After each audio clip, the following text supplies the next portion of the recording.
What's going on, everybody? It is the Rum Champion, and today we're diving into our first long-form rum history video. Before we get into the meat and taters of it, what's taters, precious, hey? Name that movie. If you are picking up what I am putting down but have yet to subscribe, I would love for you to subscribe, like this, and share with a friend who might be a little rum curious. For those of you who are already doing so, thank you so much, and you're the reason why I have finally eclipsed 1,000 subscribers here. So, hooray!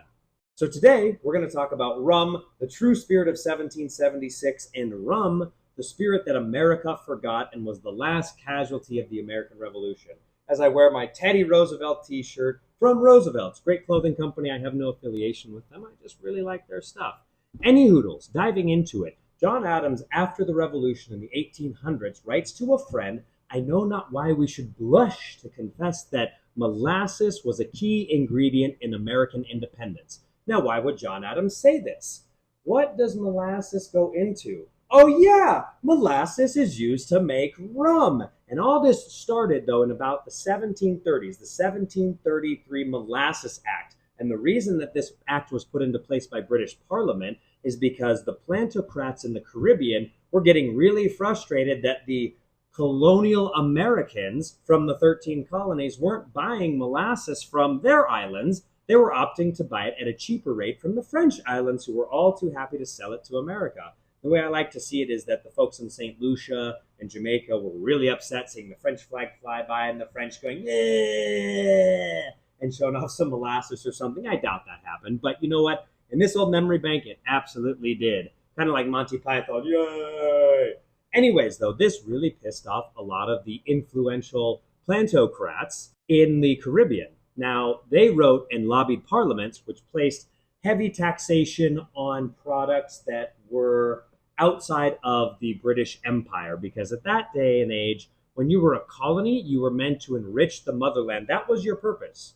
And while there was some modicum of independence, if you will, you really were supposed to enrich, in this case, England.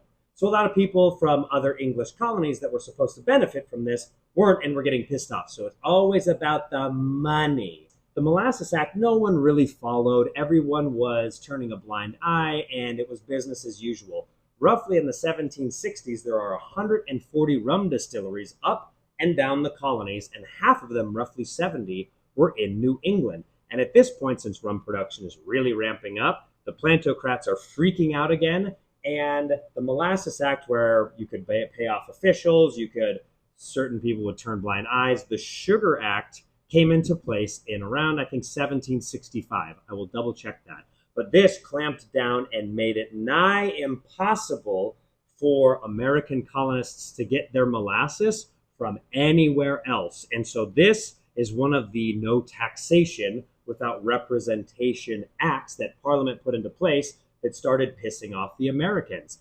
And the Americans, the colonial Americans, were going, well, what the hell, Britain? You're taking away our right to free enterprise. You are taking away our right to choose. This actually kicks off the American Revolution.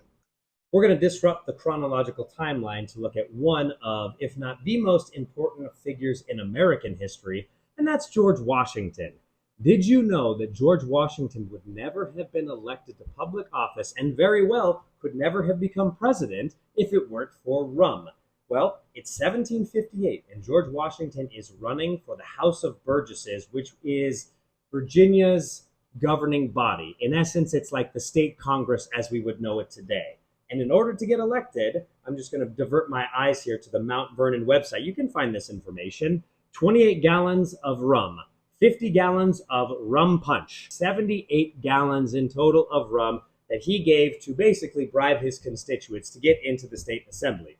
From there, he becomes a key figure in the Continental Congresses of 1774 and 1775. And when he is at the Second Continental Congress, he is named Commander-in-Chief of the Continental Army. And one of his biggest priorities, apart from winning the revolution, of starting the Spy Ring, which is an amazing series on AMC, which you absolutely should check out, but is also to keep his troops well rationed with rum. And a little too well rationed, if you ask me, because there are countless accounts from both sides of the American patriots and the British talking about drunkenness on duty. So everybody enjoyed rum too much. Thou doth enjoy rum too much. We win. We beat the Brits. We play them like a fiddle. Actually, not. We actually got very close to annihilation, but because of British snobbery and arrogance, thinking this was going to be an easy victory, they lost.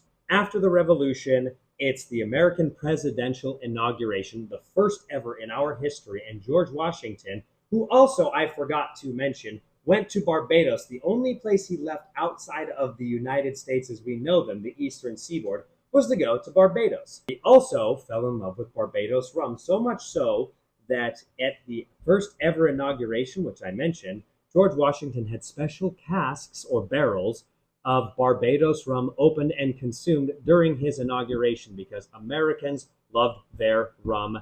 And it's really unfortunate what happened then because after the revolution, the young United States needed to subsidize agriculture, and molasses was an imported product and there was no money to be gained from it. So a lot of the rum distilleries stopped distilling rum and started producing whiskey. And whiskey really took off. And as I said earlier, rum, I like to say, was the last casualty in the American Revolution. And it breaks my heart that whiskey is put on this pedestal. Whiskey is great. I'm not debating that fact, but nobody gives any thought to rum. Now, after the Revolution, while rum's production severely diminished, there was a remnant that lasted in New England and created a style of rum unto itself called New England Style Rum, where producers were aging in new American oak and really competed with whiskey production and whiskey distilleries from about 1865 right up until Prohibition ended, when it really, really killed and dealt the final blow to good quality rum made in America. What's exciting about this is these 4 bottles that I have here are from the best American rum distillery, and that is Privateer, with deep, deep roots in the American Revolution.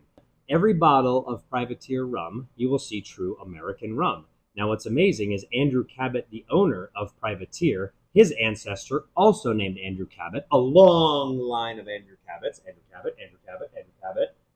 I'm kidding. Maybe they were all Andrew Cabots. I don't know. I'll have to ask Andrew next time I talk to him. Privateer is a true American spirit because Andrew Cabot, the original, he was one of the first privateers or legalized pirates to enlist for the Continental Navy back during the days of the Revolution.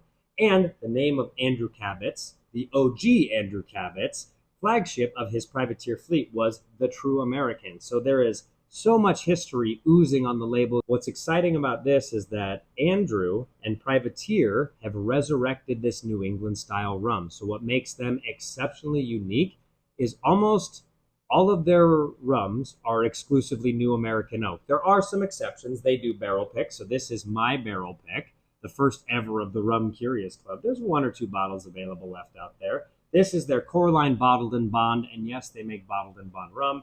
This is their Distiller's Drawer line, which is their top of the line single barrel that they pick every year as the best of that harvested year. And then this is one of their other core lines, Navy Yard, which is also fantastic. So for anybody that says America doesn't make good rum, on the continent of America, think again. I've had well over 1,300 rums, and this is some of the best liquid. Anyways, to recap, rum is a huge influence in Americans' history.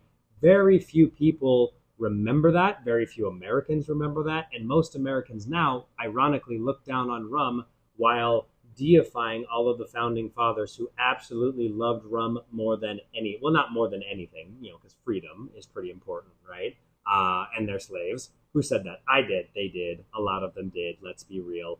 Rum is an integral part of American independence. Our founding fathers talked about it in letters to each other. There are 2 British Acts of Parliament that directly led to the road to independence and the no taxation without representation chant that we still know and love today. Rum was the spirit of America. Rum was cast aside and whiskey was put in its place to make us think that whiskey is America's spirit. And rum is the OG spirit that we decided to put to the side because it was seen as too British. It was imported products. We weren't making our own molasses. But do not sleep on amazing American rum distillers. And at the tippy top of that list is Privateer rum. They're amazing. If you love rums from Barbados, you will love this. If you love higher proof, delicious spirits that can be enjoyed by themselves. Privateer, if you love higher proof cocktails that have a little extra oomph in them, just like that oomph. Privateer. So, when you're out next and you see a bottle of rum, maybe pick one up on the shelves and think about those that came before us and helped America become America while they were drinking rum. Thank you all so much. We'll see you next time.